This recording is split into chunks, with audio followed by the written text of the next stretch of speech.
Magandang gabi sa inyong lahat mga kabibi at masaganang buhay. Ngayon tayo magluluto ng pork giniling. Ayan, eto. Papakita ko sa inyo ang mga sangkap na ating gagamitin.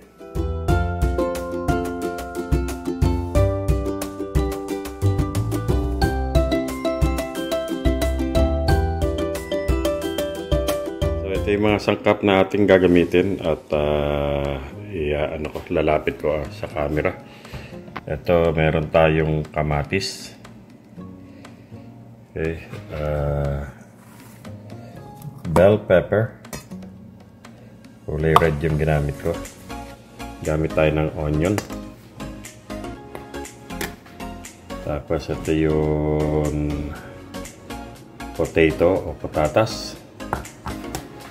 At gagamit tayo ng giniling, pork giniling. Ayan, lean pork to, no? Siguro mga 2 pounds. So, tama-tama lang ang atin lulutuin. Kaunti lang siya, no? So, gamit tayo ng dark soy sauce. Para gumanda ang kulay, gagamit tayo ng aswete. Ayan. Of course, nagpapasarap sa atin paggisa ay ang bawang. Gamit din tayo, misis kung kailangan ng patis. At regular soy sauce. At ang chicken powder. Ayan. Of course, mantika. Ito na yung mga kawali na atin gagamitin. Kaya mga kabibi, nag-set ako ng 2 kawali. Pinapainit natin at lalagyan ko na ng oil.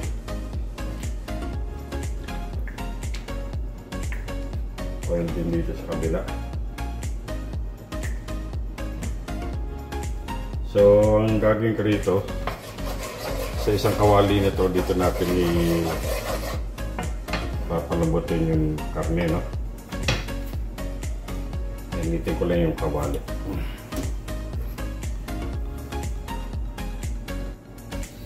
So yun, ilagay na natin ang ating giniling. So papalambutin ko lang siya.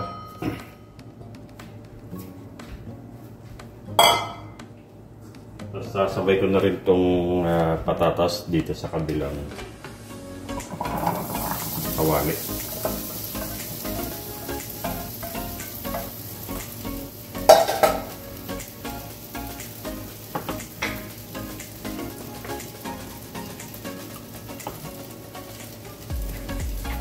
So yan, ang gagawin lang natin dito, papapulahin lang natin ng konti.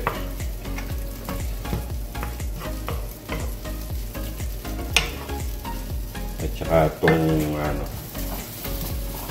ipapry lang natin itong patatas. Pakita ko sa inyo mamaya kung ano yung kinalabasan.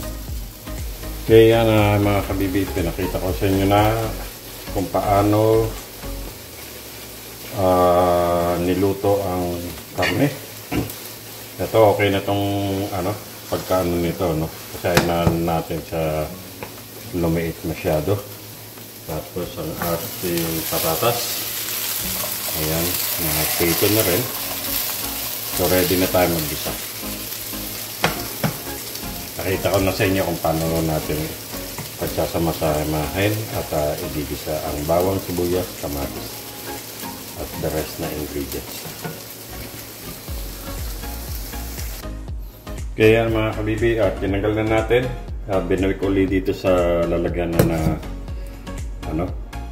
kung saan sa kanina nakalagay. Yung giniling, ito yung patatas. So, medyo mainit.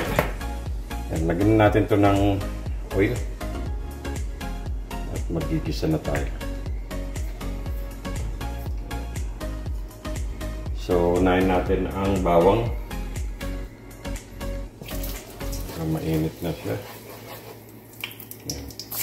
Bawang. So pag tayo naggigisa, unahin niyo parati yung bawang ano. Tapos huwag niyo naman papakasunugin.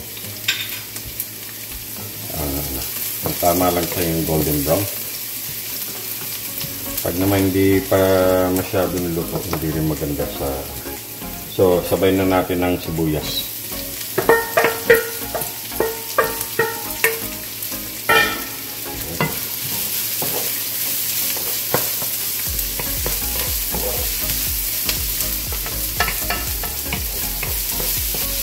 Ay, kakarmalis lang natin ito ng kaunti para mas maganda yung ano niya.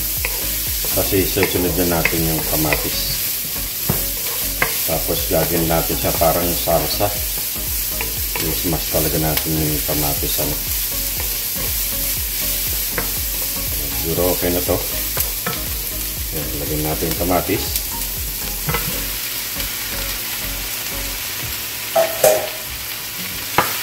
Ayan. So, pakita ko sa inyo mamaya mga kabibi kung paano yung ilalagay natin yung mga karne at saka giniling. Pero maganda to yung magiging nakakaramali sa mabuti at magiging parang sarsa. So yan, pakita ko sa inyo sa second video. Kaya nga kabibi, bumalik tayo ulit at kung makikita nyo yun, kamatis, durog na siya, no? Yan. Yan, dapat ganyan siya, no? Ito yung pinakansarsa niya. Kasi hindi ako gumagamit ng tomato paste sa paggawa nitong pork ginili. So, siguro pwede natin ilagay yun karne. Yan.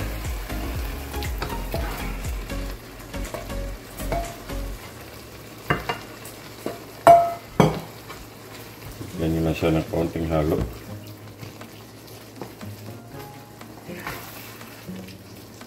Kaya ako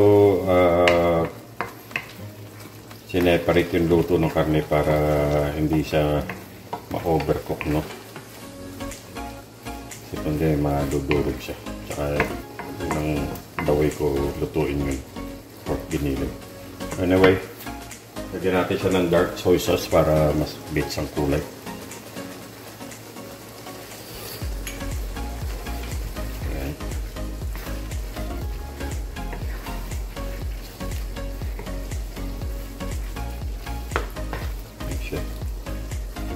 Okay, isasama ko na rin ang ating patatas na hinap na fried.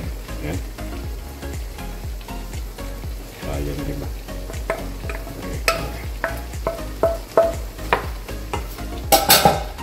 Tapos sama ko na rin yung aswete para maganda yung kulay. Okay. Lagyan lang natin siya ng halo. So, isi-simmer lang natin to mga kabibi ng siguro 10 minutes. Palambutin pa natin yung patatas. Ano.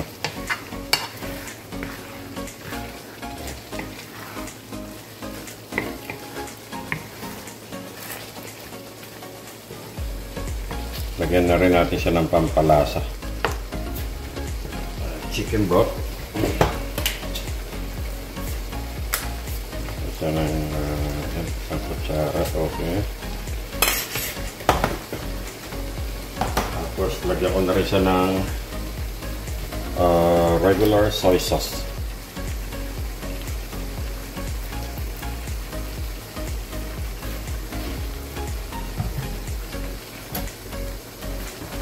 Mas lalong sumarap, lagyan natin ng konting patis.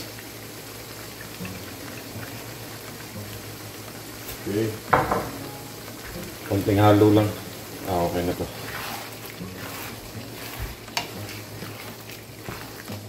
Ayan, tamang-tamang pang baon.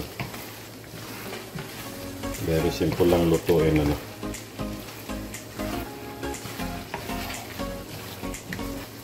Ayan, kita nyo yung kulay niya, rich. So, isi-simmer lang natin to para lalo pang lumabas yung flavor ng karne. No?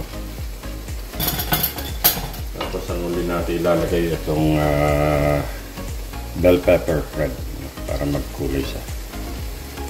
Actually, pwede na siguro natin dito ilagay. Mamaya na siguro.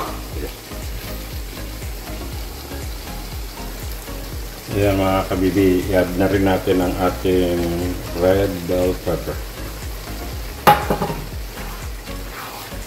Lalo siyang sasarap no kasi yung lasa ng red bell pepper. Sisimmer lang natin ito ng konti at ready na ito. Ganyan lang kasimple magluto ng pork giniling. Okay, paalam na tayo.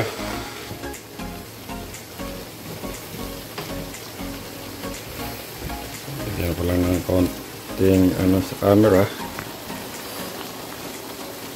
So ayan guys, tapos na ang atin napakasarap na pork